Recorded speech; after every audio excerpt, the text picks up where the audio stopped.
Hey folks, this is Helios, and welcome to another one of the Burd reviews. This week we're looking at one of the movies that I've been really looking forward to this year, as it's an adaptation of one of my favorite novels of all time, F. Scott Fitzgerald's The Great Gatsby. This is the fourth adaptation, I believe, of the film, and probably I think the most high-profile one since Robert Redford's adaptation back in the 1970s. As you probably have already noticed, this movie's been getting, mixed reviews, from a lot of people.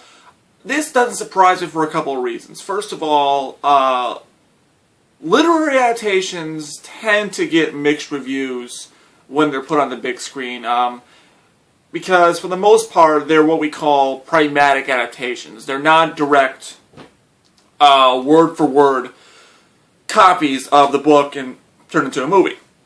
There are changes that are made that either are necessary for the book to be put on the big screen, or because the director has a certain vision in mind and had to make changes. And obviously these changes will be things that people agree on or disagree on and stuff like that, which is why a lot of literary adaptations tend to get mixed reviews. I think the only ones, in fact, that I know of that have gotten, praise to the moon for their reviews, I think the only ones I know have actually gotten high praise are 2001, Gone with the Wind, and the Harry Potter and Lord of the Rings series. Anyway, the reason that I'm not surprised about this turn of events is because, let me just pull up the IMDb page here as well. There are some books that, for various reasons, are kind of hard to adapt to the medium of film. The Great Gatsby, for various reasons, is one of them. But considering it appears to be projected to make $60 million on its opening day, I'd say it works out pretty good. Okay, but you don't care about what those people think. You want to know, what do I think about this movie? Well, or at least while you're watching the review here, so I assume that you do. While I think this is perhaps the most faithful adaptation yet of F. Scott Fitzgerald's novel, it also does have some flaws which may turn it off to the average people. But that doesn't necessarily mean that the entire film, is a train wreck or doesn't work. It's still a really good film. It just has its own kind of sort of problems and issues. I'll explain what's going on here. First of all, the plot of the movie, for anyone who hasn't taken a high school literacy class and had to read this. In fact, the movie was actually surprisingly packed. The showing we were going to see was sold out. I was kind of surprised at that. I figured it was probably all the high school kids who were looking to cheat on their tests, something like that. I know that my sister has said that she is going to go see this movie with her class, I guess, some of that. Anyway, plot of the movie takes place in 1920s, Prohibition era, New York. Roaring 20s, all good stuff. And it follows the exploits of a young man named Nick Carraway. And Nick has just graduated from Yale and is seeking to make something of a name for himself in the realm of stock trading. So he moves to the fictional neighborhood of West Egg on Long Island in New York. And he lives right next door to the mansion, more like castle in this case, of the enigmatic J. Gatsby, a very wealthy and mysterious man who is known for throwing all these lavish and wild parties that just about everyone in New York comes to. Also in this little realm of Nick's, we have his cousin Daisy, and her husband Tom Buchanan, who was a polo player for Harvard, or was also for Yale. Well, whatever. Anyway, there's also Jordan, who is a golf player, kind of like the athletic tomboy. And then, of course, we have Tom's mistress, Myrtle, who doesn't really make that much appearance in this film, but she's there anyway. So one day, Nick gets invited to these parties. Apparently, he's the only person to actually get an invitation. Everyone else just kind of shows up. And he meets Mr. Gatsby, who proceeds to tell him the various exploits of his wonderful life. Being raised by some very wealthy people who are sadly all dead now, attending Oxford, being a war hero in the First World War, all those good stuff. turns out that Gatsby also was an old flame of Daisy's. He met her 5 years ago before he went out to serve in World War I, and they were madly in love, and, you know, she did, of course, promise that she'd wait for him to come back, and they wrote back and forth letters. Unfortunately, he didn't return after the end of the war because he couldn't admit to her that, you know, he was penniless, and penniless, you know, this was back in the days where, you know, all the wealthy had to marry the wealthy, no questions asked, so on and so forth. And, so Gatsby has been trying to win her back ever since. Now, I'm not going to tell about the rest of the plot. You'll have to see for yourself, because I don't really want to spoil this movie, because then I'd be spoiling the novel, and it's a novel everyone should read, or... Okay, so... Now, what problems are there with this film? I'm going to go talk about that first, and talk about the stuff that I did like, because I just want to get the stuff that I didn't like out of the way. Well, the visuals, I think, are the biggest problem that people have with this film. I've heard a lot of people say that this is, well, this is the director of Moulin Rouge, so it's obviously going to be a big flash visual spectacle, and it is. I mean, this thing captures the, it really does capture the environment and the atmosphere of the Roaring Twenties. You know, there's a lot of shots of very wealthy people behaving in very decadent ways, and so on and so forth. But it gets a bit too over the top. I'll tell you what I mean here. First of all, the whole perspective is sold from Nick's, and actually I'll mention this right now. They do have a very interesting angle on Nick's narration, which I don't think I've seen before in an adaptation. Nick is essentially telling the whole story to a psychiatrist after all the events taking place, and the psychiatrist suggests to Nick that he writes down his experiences, because apparently that brings him comfort. And it's implied that this would become the novel that, in the real world, was published as The Great Gatsby. This is what we know as the literary agent hypothesis. Basically that the events did happen, but they're just being told, you know, secondhand by someone else. So, yeah, that was a really interesting take. Anyway, how it relates to the film, first of all, it means that a lot of the dialogue in the film is actually quoted word for word from the book, which is, you know, not necessarily a necessity, because like I said, for adaptation, you can make some changes if you have to. But a lot of the dialogue was quoted word for word from the book, so that's pretty good. Unfortunately, it also means that, take some notice of that, this movie quite obviously was meant to be seen in 3D. I saw it in 2D, so that's probably why a lot of the visual effects were cheapened for me for a bit, but there's a lot of fly-ins and dramatic, conspicuous CG shots, you know, mainly just trying to recapture the atmosphere of the 20s New York. But there's a lot of stuff going on at one point, and at some points, the text that Nick is writing actually appears on the screen. I mean, it's all very flashy and very, you know, it's a good way to capture the atmosphere, but it just gets a bit too over the top and a bit too cluttered at some points. I mean, it really feels like, you know, you're kind of, it's like, it's almost too flashy, basically, is what it is. It just feels, it doesn't necessarily, like, disconnect you from the novel, but it's kind of jarring, almost draws you out of it. I remember this one point where Nick was getting drunk, and it was a very flashy, extravagant sequence. And I'm thinking, okay, it's nice and all, but can we get back to the novel here? I mean, I don't know if we're... Sure. Anyway, so, yeah, the visual style is what I didn't like. Pacing is kind of off as well, but I don't want to really put this on the blame of the movie. This is kind of a weakness in the novel as well. The novel's pace is kind of off. It starts off pretty slow, and it doesn't really pick up until about the second half of the novel when Gatsby wants to meet Daisy again. At that point, things get going really quick, really fast. And then after the end, the ultimate climax, it just kind of slows down to a stop, which is okay, I guess, in that regard. So yeah, visual and pacing. So pacing, again, is not necessarily the movie's fault. Visual, I guess, is just the director going a little bit too over the top with his style. Which, I mean, it's, again, the visual effects are really nice, and they add a sense of atmosphere, but again, sometimes they just seem to want to be able to draw attention to the director's style instead of actually serving a story. Okay, so what do I like about the film? pretty much everything else. That's basically the short version of it. I want to break it down here. First of all, the soundtrack is also one thing that people are agreeing on, disagreeing on, because the soundtrack uses a lot of contemporary pop and hip hop songs. I mean, first of all, it's produced by Jay-Z.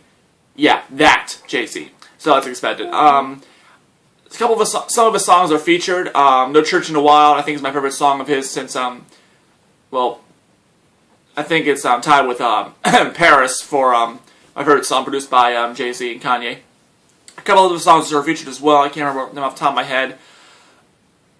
Some other artists, I think, Florence plus the Machine is also featured on the soundtrack. I think she's my new favorite artist. I think I'm really going to look up more on her.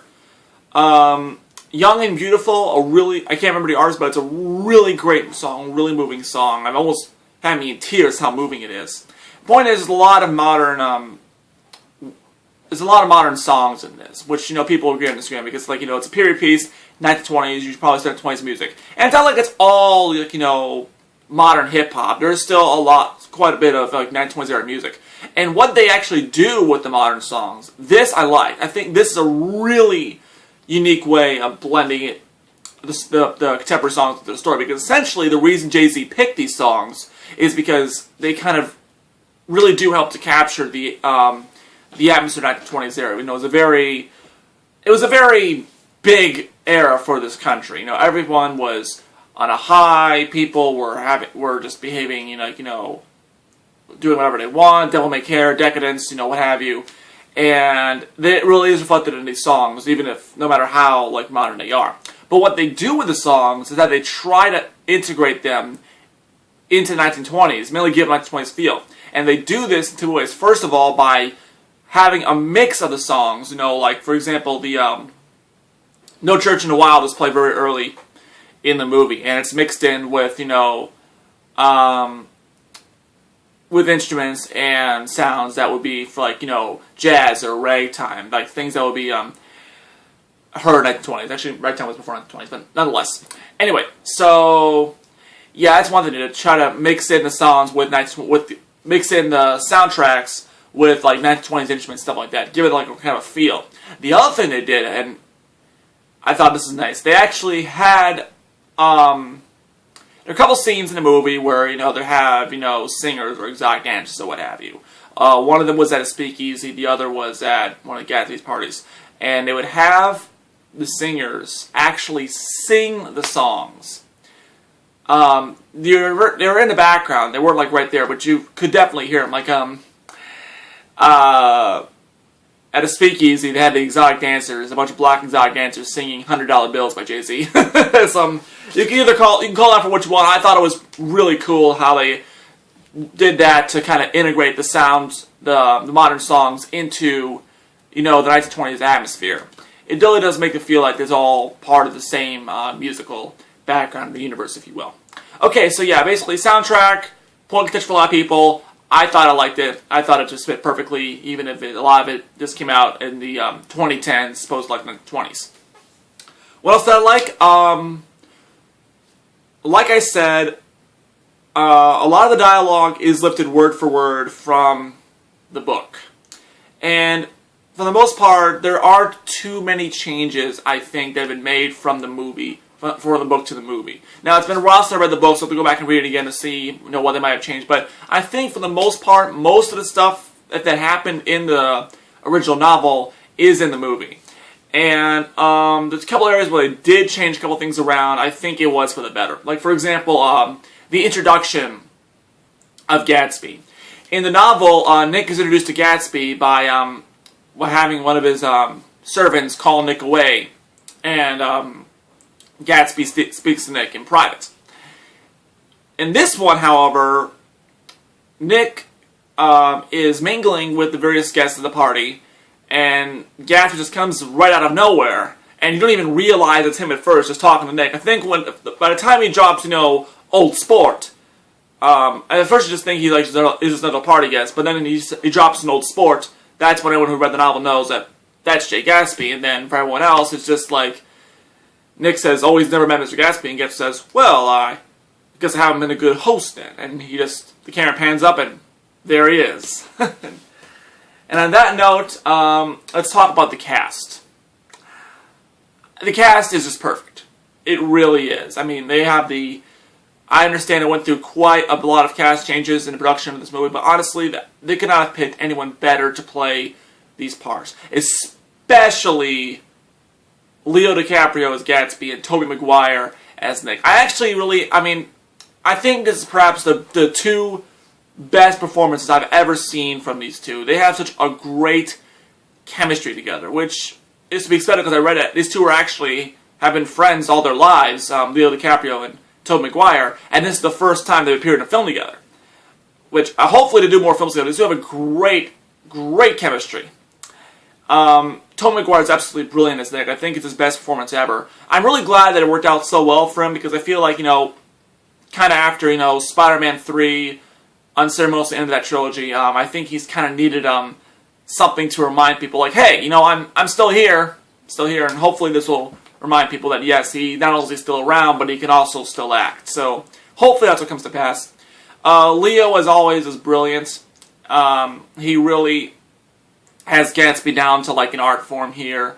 Everything about him, from his mannerisms to his inflection, just everything about him is just, great. And it really plays up, the strengths of the cast really play up to, holding true to the novel's intentions of how you're supposed to feel about this character. Because one of the reasons that I've heard that people don't like the novel is because, and again, I'm not going to spoil for you what happens, but basically, they can't really feel sorry for these characters when bad things happen to them. And that's really kind of the point of the novel. A lot of people mistaken the novel and the movie by is that some sort of, like, tragic romance between, Gatsby and Daisy. Reality's only part of it. That's a subplot, if anything. It's a subplot that's done really well and almost to the extent of, like, overshadowing the main plot. But, the real thing is that the whole part of the novel was that this was F. Scott Fitzgerald's, this was his take that against the uber rich, or the 1% as we call them today. This was his take that against their lifestyle, their mannerisms, how they got their money, which do illegitimate means. I mean, Jay Gatsby at one point introduces Nick to Meyer Wolfsheim, who's a notorious New York gangster and bootlegger, who also apparently in this universe was the man who fixed the 1919 World Series. It's just a whole big deconstruction of the rich white lifestyle. And Gatsby himself is a personification of that. I mean, the main reason that Jay Gatsby has become one of the iconic characters of American literature is because this is a guy who's built himself up to be this really rich, really wealthy, and still impossibly nice guy. I mean, I still can't get over how just impossibly, unrealistically nice Gatsby is to just everyone. And that's the thing is, that's part of the downfall, because the entire thing is just a fairy tale. That's it. I mean, that's really what's going on here. Jay Gatsby, the reason he's so powerful as a character is because his entire image is a lie. It's all been crafted for the sole purpose of, well, I'm not going to spoil for here. I have to see the movie to find out and read the book. Now I'll find out. I really want you to go see the movie or read the novel. I'm hoping to get that across here, but yeah, basically, Jay Gatsby's entire image is a fairy tale. Which is, I guess, the whole point of the movie is that Nick realized that this big, glamorous lifestyle that is advertised, in the 1920s New York is just one big illusion. These people, in reality, are all very selfish, self-absorbed, immature, and greedy. And they will abuse and destroy people left and right and not even think twice about it. And in some ways, I guess that can relate to what's going on now, with the 99% versus the 1% kind of thing. You can make a very good argument today that, the people, the 1% of now are not so different from the wealthy back in the 1920s. If you want to make that comparison. I'm not that cynical. I do believe that there are still people who could still make a lot of money through honest hard work. But this obviously was not the viewpoint of F. Scott Fitzgerald, at least by the time he wrote the novel. In his mind, the only way you could make so much money was if you were a very, very bad person. And these people are bad people. Well, most of them are. Nick is the protagonist. You know, he's, in fact, his the whole thing is his disillusion with all these people. Jay Gatsby, again, like I said, is just impossibly nice. He's impossibly sympathetic. And you really do identify with Gatsby. I identify personally with Gatsby, not just in the sense that, I would like to, this is getting kind of difficult for me here, but, anyway, yeah. All of the people you see in the movie, you know, Jay-Z, Tom, Jordan, Myrtle, these are all very horrible, selfish people. In fact, Daisy, I think, is one of my top 3 bitches of fiction. Coming in behind Lisa from The Room, because, well, it's The Room, and Scarlett O'Hara from Gone with the Wind, because seriously, how can she not be the #1 spot? Yeah, and then her husband Tom obviously is not even close to being sympathetic, you know, at all. This guy is a very nasty person. The thing is, Tom is like the most legitimate person, like the most legit person out of the whole group, the people who want their money. But he's still a very nasty and mean person. And then you have Jay, who got his money through shady means, and he's just so nice. And I think just Nick, again, sums it up best. I think this is, again, one of the best quotes from the novel, and I'm very glad I could have seen a movie. Nick says at one point to Gatsby, they're a rotten crowd, you know, referring to Jordan and Daisy and Tom. And then he says to Gatsby, you're worth the whole bunch of them put together. So yeah, I mean, that's just, it's one of the things I'm glad the movie got right. The movie does convey to you that you're not supposed to really feel sorry for these people, because they're all, I mean, you have other than Gatsby, these people are all very selfish and mean and abusive, and in a way, they don't deserve what happens at the end, basically. The ending, again, if you've read the novel, you already know how it ends. Basically, Gatsby did not deserve what happened to him. Now, maybe it might have been his own undoing, because Gatsby's fatal weakness is that he's incredibly optimistic, and he really does believe that Daisy is going to come back to him, even though that really is also a fairy tale.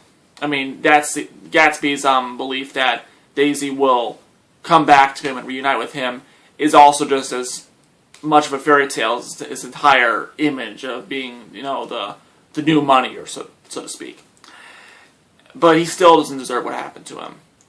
And Daisy and Tom and everyone else, they do not deserve their ending either. Although, you know,